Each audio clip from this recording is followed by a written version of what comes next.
Assalamualaikum warahmatullahi wabarakatuh. Perkenalkan, nama saya Elsa Sulistia. Yang di samping kanan saya Dela Navita, Hidayatun Fitriana. Sebelah kiri saya Monika Lipia Depi, Dwi Khalifatun. Selamat siang pemirsa, berjumpa lagi dengan saya Elsa Sulistia. Saat ini saya sedang berada di air terjun Segerincing yang berada di Dusun Tua, Kecamatan Lembah Masurai, Merangin, Jambi. Objek wisata ini merupakan salah satu dari beberapa objek wisata yang terletak di Merangin.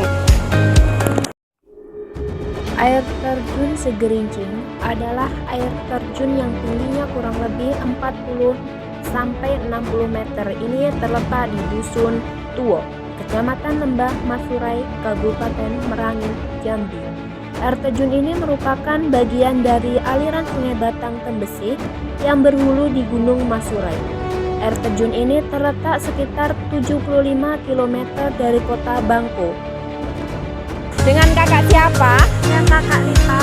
Kak, saya ingin bertanya, apakah kakak sering berkunjung atau berwisata ke sini? Baru pertama kali. Apa yang membuat kakak tertarik berkunjung ke tempat ini? Karena air terjunnya yang asri dan sangat cantik. Oke, pertanyaan ketiga, bagaimana pendapat kakak mengenai tempat wisata ini? Tempat wisatanya bagus dan sangat cantik lah.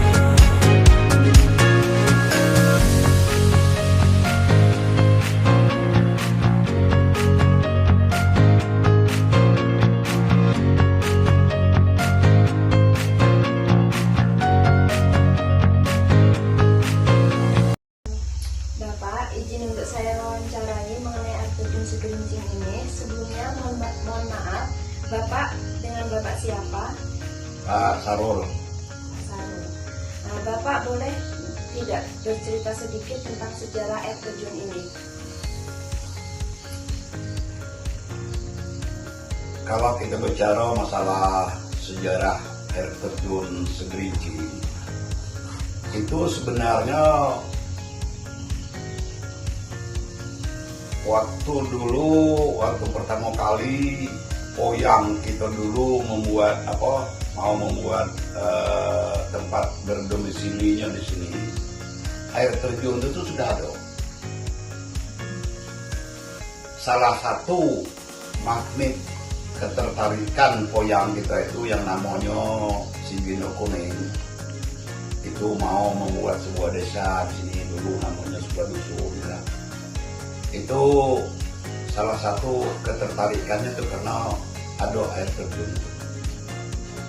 Air terjun, sungainya besar, bisa tempat pemandian, airnya waktu itu masih bersih ya. Di sini ada sungai, di situ ada sungai, kemudian dibuatlah sebuah dusun di situ. Itu namanya Dusun Tuo. Karena di sini Dusun Tuo artinya dusun yang pertama. Ya, dusun yang pertama. Jadi setelah Oyang kita itu Sigino Kuning meninjau bagus dah di sini, rupanya bagus. Maka mulailah dia membuat sebuah mulai nebas di hutan ya. Waktunya zaman dulu nih, zaman diperkirakan di abad ke-15. Udah lama, ada usamunya, ada keturunannya ada. Nah, jadi berdomisilah nenek Sigino Kuning dengan istrinya namanya itu Nyai Meh Bulan, itu dari Jawa tuh. Ya. Jadi dia senang, ya malah betah tinggal di sini. Pertama belum ada banyak penduduknya kan. Belum banyak manusianya. Jadi dia senang cari ikan, di sini banyak ikan sungai itu kan. Di sini banyak. Kemudian sore-sore kalau mau mandi ke air terjun dekat ya. Jadi air terjun Segerincing ini itu tempat pemandian masyarakat di situ. Belum ada air pam nih, belum ada bersih yang disalurkan ke rumah. Sore mandi ke situ. Pagi mandi ke situ. Cuci pakaian di situ. Nah, di situ ya. Nah, jadi setelah perubahan ini air sudah dialirkan ke rumah. Nah, sekarang tinggal tempat wisata. Jadi nenek kita itu pertama belum tahu namanya, ya apa nama air terjun ini nggak tahu. Ya yang jelas air terjun itu sudah ada sebelum dia datang. Tentu ciptaan yang Maha Kuasa, ya. Nah, jadi nenek kita itu sering ke situ senang kalau dia sedang susah, sedang kecapean, pergi ke air terjun itu duduk di bawah itu sambil nonton, wah senang dia. Ya, namanya belum ada namanya, ya. Jadi gitu. Air terjun ini satu kali turun. Kan ada air terjun yang bertingkat-tingkat kan? Iya. Di sini ada apa dulu, di sini turun lagi. Ini enggak. Jadi sekali turun. Sekali turun. Ya. Mulai di situ yang namanya segerincing ada awalnya dari situ. Sekali satu kan. Nah, sekali turun, kemudian tidak ada cabang situ, cabang sini, satu arah. Semua air yang ada namanya itu Sungai Siau, ya semuanya di air terjun. Tidak ada yang merembes ke kanan, tidak ada yang merembes ke kiri, ya sekali. Semuanya seperti apa itu? Seperti pelongan maksudnya. Ya sekali satu arah, ya satu tingkat. Kemudian bunyinya itu apa namanya itu? Kalau masyarakat di sini itu gemuruhnya tuh, ya gemuruhnya itu emang enak, ya. Jadi dia menggerincing aja, menggerincing bunyinya. Kalau kita sedang di situ bawa melamun di situ, wah itu bisa kita tidak sadar karena enakan, ya. Jadi singkat cerita,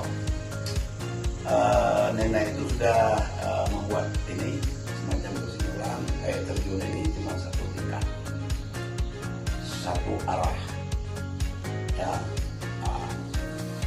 Kemudian gemuruhnya itu, ya menggerincing terus siang malam, ya macam itu terus.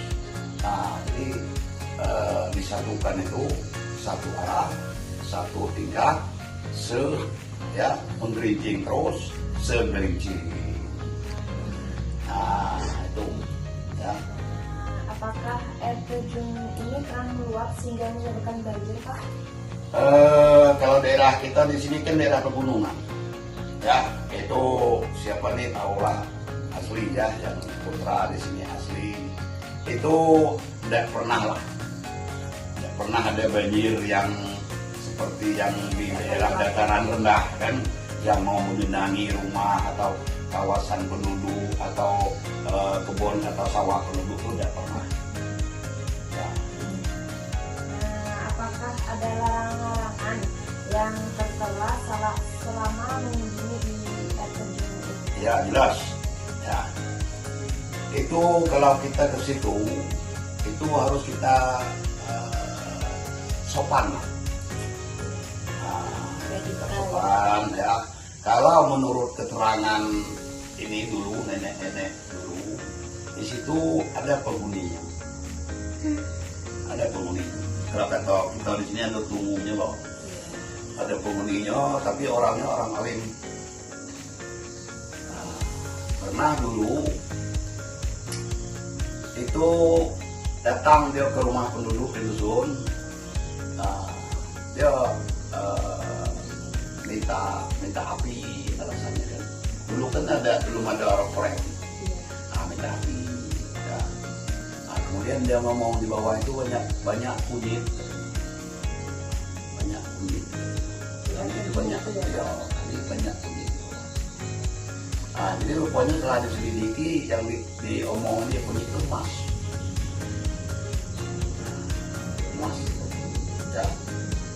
Jadi kalau kita pergi ke air terjun, kita harus sopan. Maaf ngomong ya, yang lanang-lanang itu, apalagi yang masih berbau umur, banyak yang kecil berdiri. Nah, larangan ya. Nah, kita harus sopan. Nah, itu pernah musibah tuh ada di situ. Iya. Padahal yang putra di sini sudah hampir 7 abad, ya, itu tidak pernah yang mengalami musibah. Karena ya mungkin semuanya dari Tuhan. Nah, masyarakat ini kan tahu, nah, di situ harus sopan. Jadi 3 tahun yang silam ada anak dari Kabupaten Tebo, anak kelas 2 MAN di pesantren di Aliyah ya. Jadi waktu lebaran kan ramai, waktu lebaran atau liburan tuh sangat banget. Ya. Jadi anak itu entah macam mana lah ya, semuanya itu takdir dia. Berenang dia di situ, kawan-kawan banyak berenang. Yang mandi-mandi boleh. Ya, walaupun baru sekali itu kita ke situ boleh mandi di situ. Jadi anak yang dari Tebo itu ya Tuhan menggerakkan berenang sampai ke tengah, sampai ke pas air dari atas jatuh, pas di sini. Dibawa arus air itu ke dalam, tidak bisa naik lagi. Sampai di bawah itu dia nyangkut di ada kayu besar di bawah, batang yang lama-lama, banyak kayu bulu-bulu kan. Wah, kasihan. Telepon orang tuanya di Tebo, datang sini nangis. Diundang dari kemarin tim SAR dari provinsi itu, dari Kerinci untuk menyelami, untuk ambil jenazah itu udah dapat. Akhirnya ada tukang di sini, tukang tembak ikan cepet tuh, ya. Anak angkat aku orang batang saya, tahu terbing gitu. Minta tolonglah bapaknya lah nangis dari pinggir tuh kan, wah tolonglah anakku, tolonglah anakku.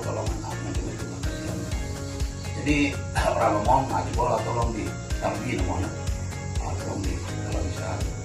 Nyelam lah dia, izin Tuhan, ada patung. Sehari semalam di bawah, di dalam air tuh. Nah itu, jadi semuanya tuh takdir, ya. Semuanya Allah Subhanahu wa Ta'ala yang menentukan. Kira-kira gitu ya.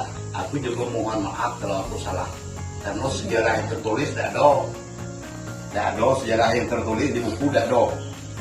Ya, yang ada yang secara lisan dari mulut ke mulut, dari bibir ke bibir itu. Jadi kalau salah aku terhadap Tuhan, aku mohon diampun sama manusia dan yang saya dapat dosa karena memberikan keterangan yang tidak tepat, ya, tepat dari yang baik juga aku minta mohon. Mungkin itu cukup dari kami wawancaranya. Saya ucapkan terima kasih pada kakak. Sama-sama. Air terjun mencerminkan nilai-nilai agama dan Pancasila dengan menjadi simbol keindahan ciptaan Tuhan yang perlu disyukuri dan dijaga. Nah, dengan menjaga air terjun, kita mengamalkan nilai-nilai luhur agama dan Pancasila yang mendorong keharmonisan antara manusia dan alam. Jadi marilah kita bersama-sama menjaga dan merawat keindahan alam yang